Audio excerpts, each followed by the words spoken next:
Bueno, hoy vamos a meternos de lleno en un tema que, creo, nos toca a todos sin excepción, la tentación. Pero no lo vamos a ver desde la perspectiva típica, ya sabes, de la fuerza de voluntad. El material que tenemos aquí, un texto llamado Victoria Teológica sobre la Tentación, lo plantea de una forma, bueno, completamente distinta, como una guerra espiritual. Y lo más interesante es que no se enfoca en ser más fuertes, sino en ser, digamos, más estratégicos. Exacto. Y fíjate que no es la típica lista de haz esto, no hagas esto. Es más bien un cambio de paradigma. Lo que nos propone es desarmar la mecánica de la tentación, entender de dónde viene, cómo funciona y sobre todo descubrir que, según esta visión, la batalla ya viene con un plan de escape y con una victoria garantizada. No se trata solo de aguantar, sino de entender la pelea. De acuerdo, pues vayamos al grano. Lo primero que el texto pone sobre la mesa es la pregunta del millón, ¿no? ¿De dónde viene la tentación? Y su respuesta es tajante. Dice que no viene de Dios. De hecho, cita un pasaje de Santiago que dice que cada uno es tentado cuando sus propios malos deseos lo arrastran y seducen. Esto ya de por sí cambia el campo de batalla, ¿o no? Totalmente. Lo mueve de afuera hacia adentro. Hacia adentro, exacto. Y aquí es donde la cosa se pone fascinante. El texto traza una línea muy fina. Dice que la fuente principal, la raíz del problema, no son las circunstancias externas, ni siquiera el diablo. A esos los llama catalizadores. O sea, como aceleradores. Justo. La verdadera fuente es lo que la teología llama concupiscencia, o como dice el pasaje, los propios malos deseos. Es esa inclinación que ya está en nosotros. Espera, a ver.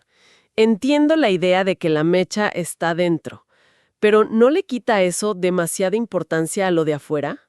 A veces el catalizador es tan potente que parece la causa principal. Pienso en alguien en un ambiente súper tóxico. Es difícil decir que el problema es solo interno. Es una objeción muy válida, y el texto no lo ignora. La clave está en la analogía. Un catalizador acelera una reacción, pero no la crea de la nada, ¿cierto? Necesita que los elementos ya existan.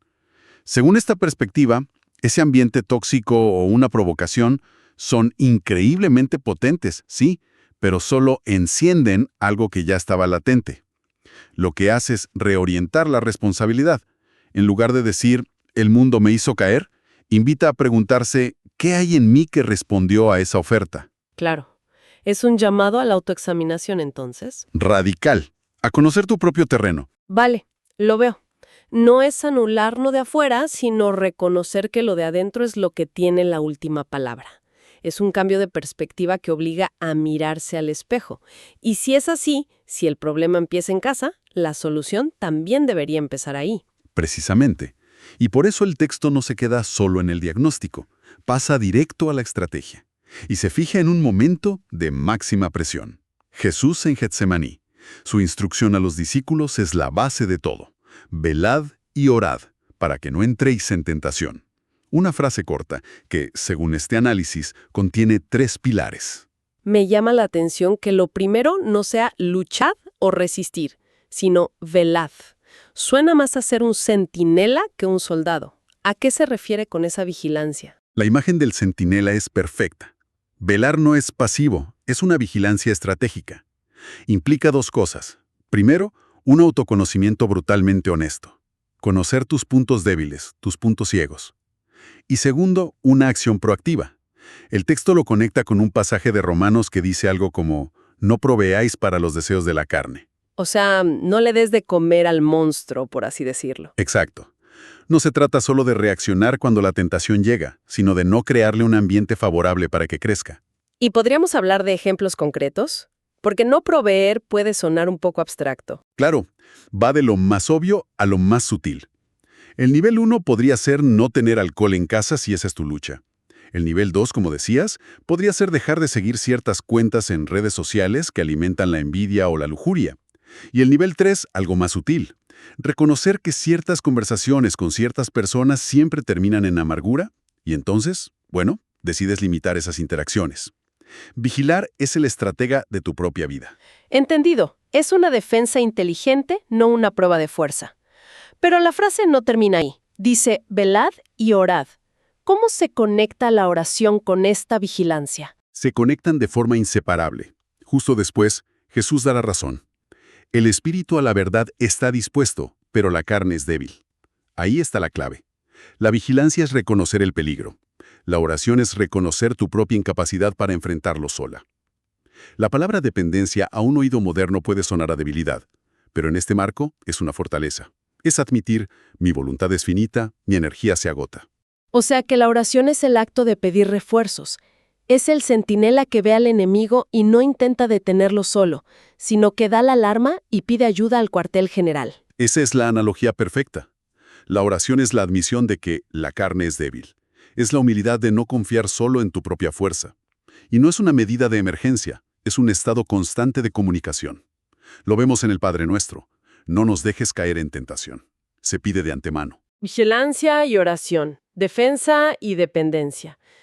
Pero el texto habla de una tercera herramienta, casi como un arma ofensiva, la palabra de Dios. El ejemplo clásico, claro, es Jesús en el desierto, respondiendo siempre, escrito está. Sí, y es fundamental entender por qué es un arma y no solo un debate. La tentación casi nunca se presenta como un monstruo evidente. Se disfraza de lógica, de algo que te mereces. Susurra medias verdades. Un poquito no hace daño. Todos lo hacen. Cierto, la tentación suele ser una gran vendedora. Te presenta una narrativa muy convincente. Exactamente. Y la función de la palabra, según este análisis, es desenmascarar esa narrativa falsa. El texto hace referencia a un salmo que dice, «En mi corazón he guardado tus dichos, para no pecar contra ti». Esto no es memorizar versículos como si fueran conjuros mágicos. Es internalizar una verdad tan profundamente que cuando llega la mentira, algo dentro de ti la reconoce como una falsificación. Es tener como un detector de billetes falsos en la mente. Entonces, la estrategia que plantea invierte por completo la lógica moderna del tú puedes sola. No se trata de ser más fuerte, sino de admitir que no lo eres y usar herramientas que están fuera de ti. La vigilancia, la oración y la palabra. Es contraintuitivo. La victoria no empieza con la fuerza, sino con reconocer la debilidad. Has dado en el clavo. Esa es la paradoja central de toda esta estrategia. Ahora, una estrategia es útil, pero si no hay una esperanza real de que funcione, puede ser agotador. Y aquí es donde el texto introduce lo que llama la promesa fundamental, el ancla de todo el asunto.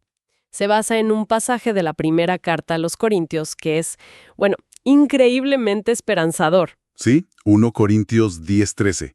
Es, digamos, la cláusula de garantía de todo este proceso. El texto lo desglosa en 3 promesas inquebrantables. La primera es la universalidad. El pasaje dice que las tentaciones que enfrentamos son humanas. Y esto, que suena obvio, es enorme.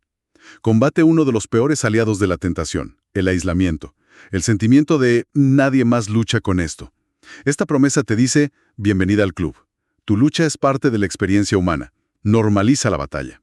Eso es psicológicamente muy potente. La vergüenza te hace esconderte. Saber que no eres la única te da permiso para hablar. ¿Y la segunda garantía? La segunda es la soberanía fiel.